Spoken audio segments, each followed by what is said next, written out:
The cavalier behavior of Canada and Justin Trudeau India has responded firmly to Canadian Prime Minister Justin Trudeau's recent admission that his government in fact had no hard proof, and it accused India of involvement in the killing of terrorist Hardeep Singh on Canadian soil. This as the U.S. State Department has confirmed that CC1, Indian government official allegedly involved in a plot to kill another pro-Khalistani leader in the U.S., is no longer in government service now.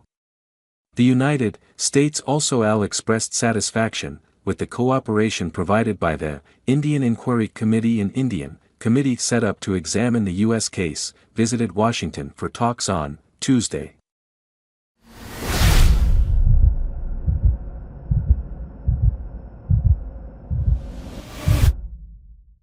Sure, so the meeting that occurred yesterday, we updated being that the U.S. government broadly updated members of the Committee of Inquiry about the investigation that the United States has been conducting. We received an update from them on the investigation that they have been conducting. It was a productive meeting, and I will leave it at that.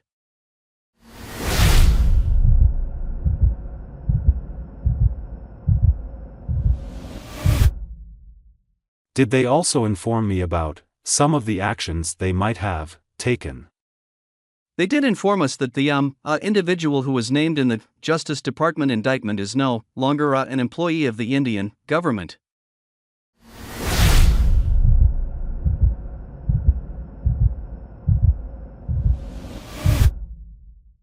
The visit came just as the row between India and Canada was escalating publicly. Meanwhile, Canadian Prime Minister admitted that his government had not provided India with hard evidence but just intelligence regarding the killing of Na on Canadian soil. Now, India's Ministry of External Affairs said that Rudd's testimony before a public inquiry only confirmed what New Delhi has been saying from the start, that Canada has provided no evidence to support the serious allegations that it has chosen to level against India and Indian diplomats. The ministry further added that the responsibility for the damage that this cavalier behavior has caused to India-Canada relations lies with Prime Minister Trudeau alone. Trudeau appeared before the inquiry that is looking at the ability of institutions to detect and fend off the attempts of hostile states to meddle in Canadian affairs. Trudeau also told the inquiry that Canada asked the government of China to remove Xiao, a Chinese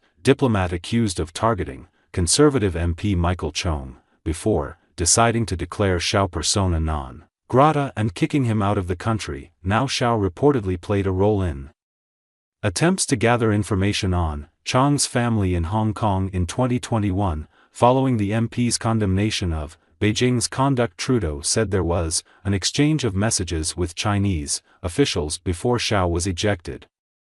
Trudeau's latest testimony comes days after Canada ordered 6 Indian diplomats as persons of interest in the ongoing investigation of the killing of terrorist Hardeep Singh. In a retaliatory move, India decided to expel 6 Canadian diplomats and recalled its top diplomats from Canada.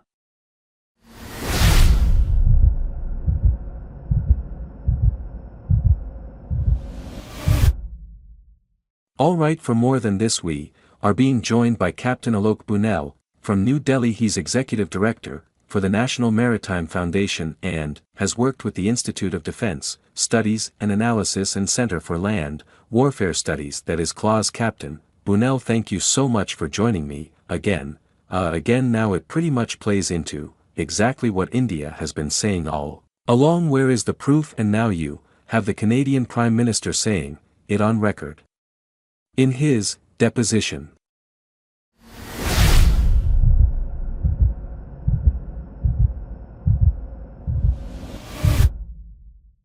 See, that very clearly shows that Canadian actions were premature, premeditated, and without any basis on law. In fact, basing themselves on intelligence inputs, which can always be flawed. Accusing another sovereign country of this sort of a crime is, I think, to my mind, is a grace violation. And as I have been saying earlier, also the whole actions of the Canadian government actually stem from their own internal political situation. It has no basis either on facts, evidence, or international law.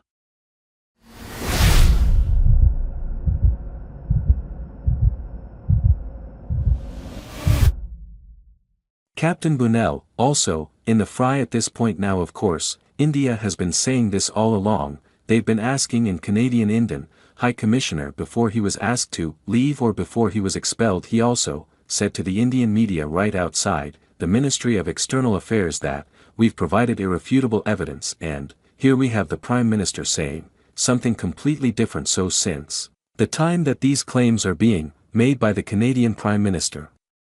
It's clear that they don't have evidence to provide they're just functioning on certain intelligence that they have, which doesn't make up for actual evidence which India has been asking for since almost a year now at this point. The ties they don't seem to be warming any time close. How bad can it get from here? Give us your thoughts.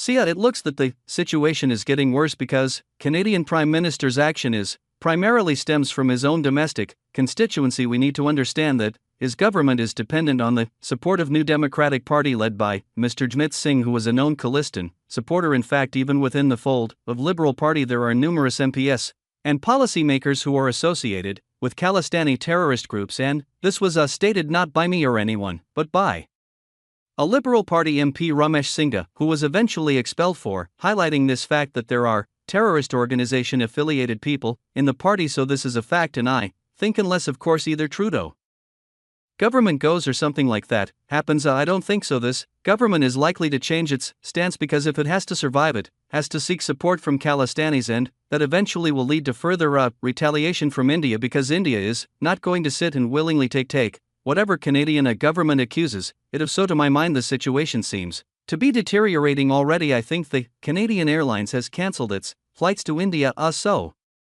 maybe in due course you might see that even flights getting cancelled, and the only thing that will get affected is people to people connect, because you have a large percentage of Canadian citizens of Indian origin as well as large Indian citizens who are staying in Canada for work or for studies. Life will become difficult for them. People to people connects.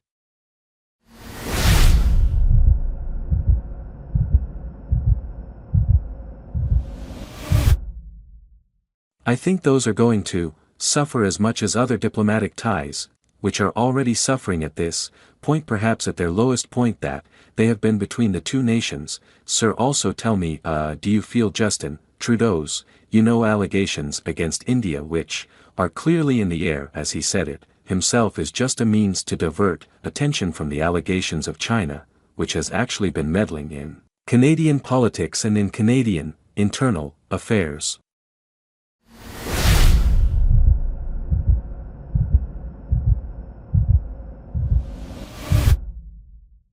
I feel it more than that. I think it is his internal political compulsions. I don't visualize that probably this sort of an accusation will divert attention from what China's meddling into the internal affairs is, but I think it says compulsion of accommodating Mr. Jagmeet Singh, who has not yet supported a no confidence motion against him, although he has withdrawn support his government. But when he's still not supporting the no confidence motion, and that actually keeps Trudeau in government, so I think it's an existential threat as far as his government is concerned that he has to quote out to Mr. Jagmeet Singh and his political party. And Jagmeet Singh, as you know, has a history of having been associated with Khalistani organizations. He had protested when Mr. Kamalat, the then Commerce Minister, had visited Canada, protested against him, and he has known linkages with Khalistani organizations, and I think that is the one factor which is actually influencing the decisions of the Canadian Prime Minister and his government. Absolutely.